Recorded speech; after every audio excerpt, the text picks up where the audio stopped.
All right. So where we left off, we talked about what makes a good host. I'm going to show you actually what is a poor host. This is actually what we want to be, is this host that's actually too healthy for the virus to enter. So what makes a good healthy host? First of all, we talked about having good mucosal layer and having good Tregs. And so what happens is if we're exposed to this virus and we inhale it through respiratory droplets because it's been in the air that we're exposed to, this virus gets caught up in this mucosal layer and gets slowed down. And there's chemicals in this mucosal layer that talk to our defenses that sit under the initial lining of our respiratory tract or our lungs or our gut lining. And all this information is this mucosal layer sends down SOS signals to our Treg cells and says we're under attack.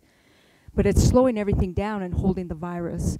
If you have a really good, healthy mucosal layer, the ideal situation is the virus can't get through that mucosal layer, and it sort of gets stuck in the stickiness and doesn't get to the opportunity to infect us. But let's just say, because they're so smart, a few of them will get through. And so the Tregs already got the message that we're already being under attack. And so then the Tregs start sending out the troops, and now the Tregs are sending out our cytotoxic T cells and all our defenses that are going to sit here and wait and help fight off this virus if it makes its way into our cells. And so this initial response is what's called an innate immune response. And this basically is a type of immune system that we've had for centuries. It's protected us from viruses and parasites and bacterial intrusion. And so if we could stay healthy and hopefully have a good immune response, our symptoms will be very localized, and for the majority of us, hopefully won't be complex. But the perfect host, let's compare that to what would make a perfect host.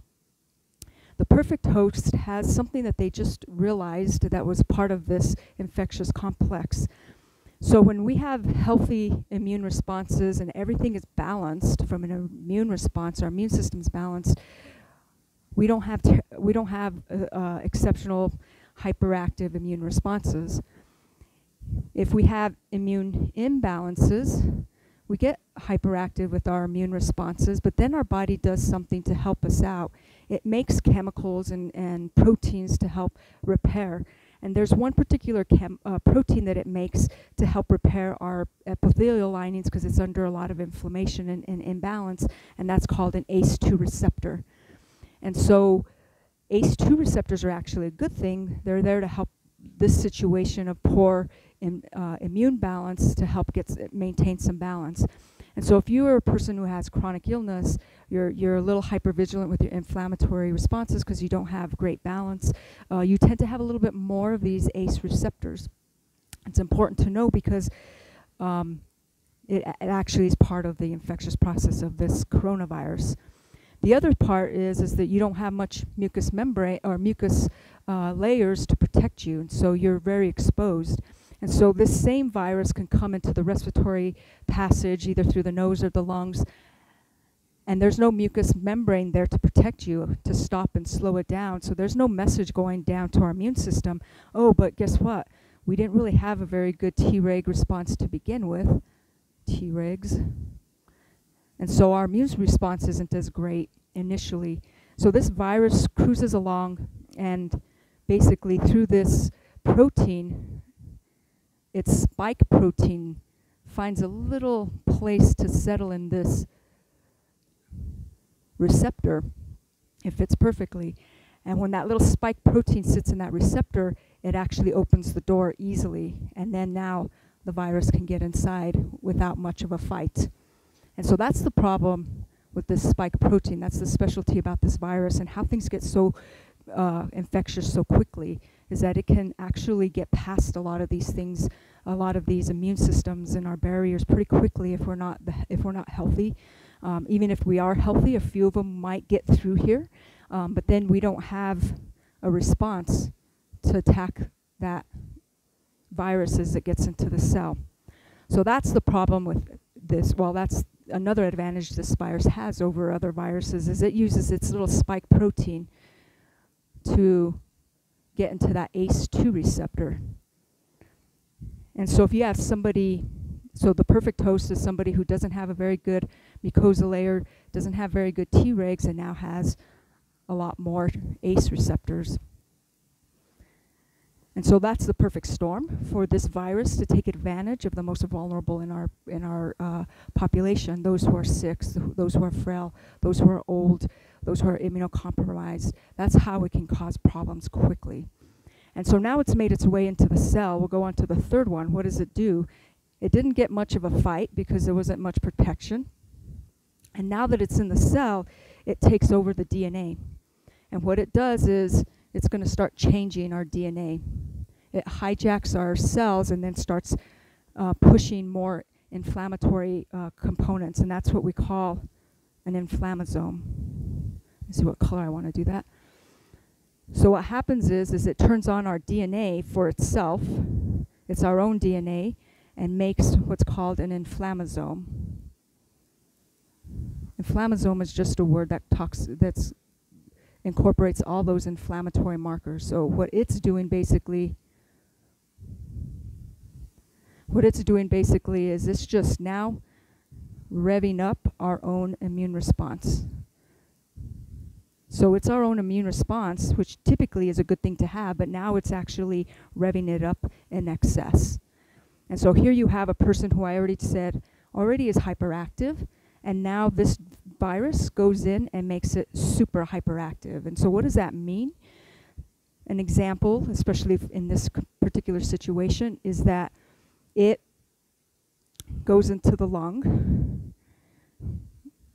gets through with that ACE receptor that sits in our lung. Oh, by the way, I didn't mention, we're talking about the lung when it comes to this virus, but we also have these receptors in our gut and in our brain. And so there has been patients who have had gut symptoms as their coronavirus presentation, and there's patients who have had meningitis for the same reason, as they've come to the place with these ACE receptors where they're able to get contact and cause local inflammation within the gut and the brain. So it's not just the lungs, although those are the most concerning because it's affecting our ability to breathe.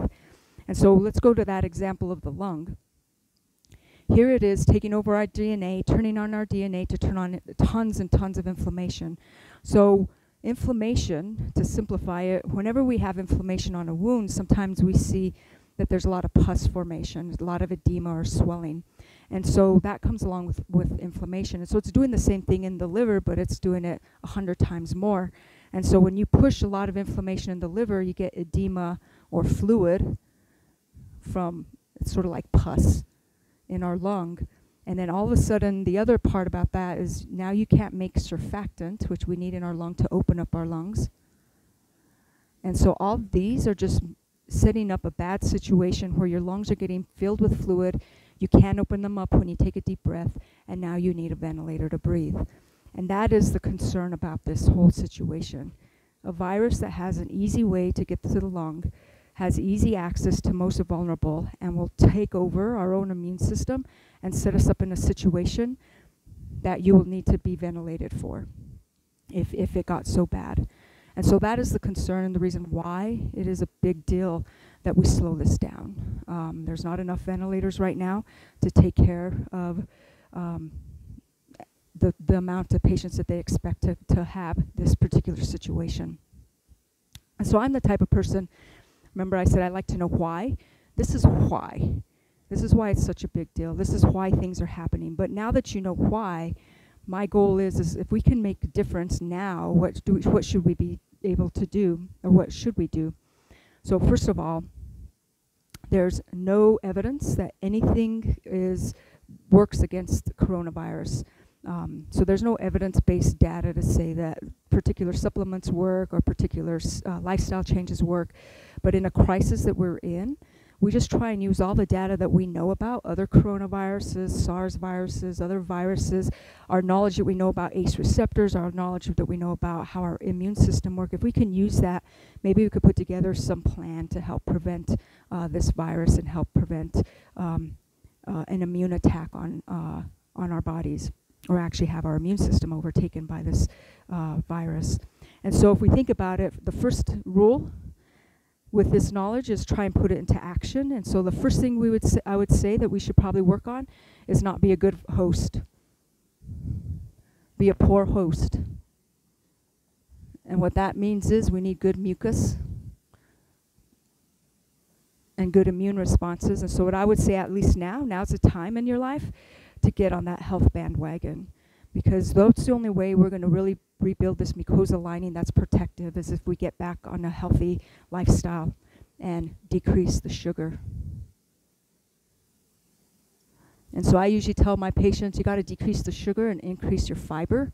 Fiber in the form of veggies, fiber in the form of fruit, fiber in the form of fiber powders.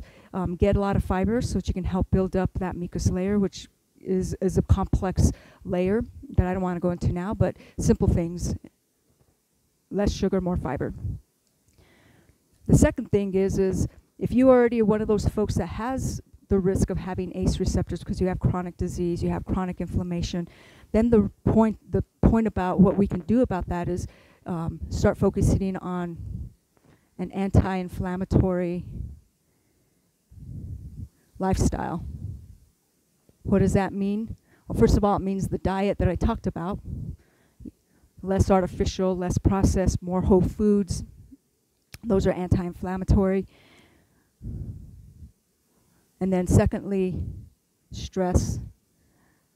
Being too stressed for too long is actually inflammatory, and it'll actually melt away that mucosa layer. So it's not helpful to get caught up in the drama and watch too much of the news. You got to take a break from that and find things that are purposeful and helpful to get through this. And so anti-inflammatory is important so that we can take care and downregulate some ACE receptors. And third is our immune system. We have to make our immune system strong. We need it to respond in a healthy way with Tregs, with a good balance and good breaks. In this situation, we don't have breaks, so everything's getting out of hand. And so what we want in our immune system is a way to have breaks on our system, especially with this particular situation. And those breaks basically, are Tregs, making sure we try and build up our Tregs, which then again is diet. Specifically for Tregs, I remind folks those come from bacteria. Our bacteria, believe it or not, give us Tregs. So I tell folks to focus in on probiotics in your diet, fermented foods, more fibers, maybe even taking a probiotic. But those are opportunities to help with your Tregs. And last but not least, and more importantly, if anything, stay home. These are all situations that happen when the virus gets into our system. If we stay home, we limit the entry of the virus into our bodies in the first place. And this is number one in terms of limiting the amount of opportunity we have for this virus to affect our health and our lives. But I wanted to go through and explain this new information that we have about the ACE receptors and this immune response that's pushing so much inflammation, causing our lungs to fill up with fluid, and that's the issue of needing ventilation for my patients who are interested in learning these things. And so if you have interested in more information, there's my website, and you can definitely get in contact with me if you feel like you are one who wants a little bit more support with an immune program. But more importantly, I just want you to have an idea that now is more important to be as healthy as can be. That's our best ally right now to fight off with a coronavirus when we're exposed. Thanks for your time.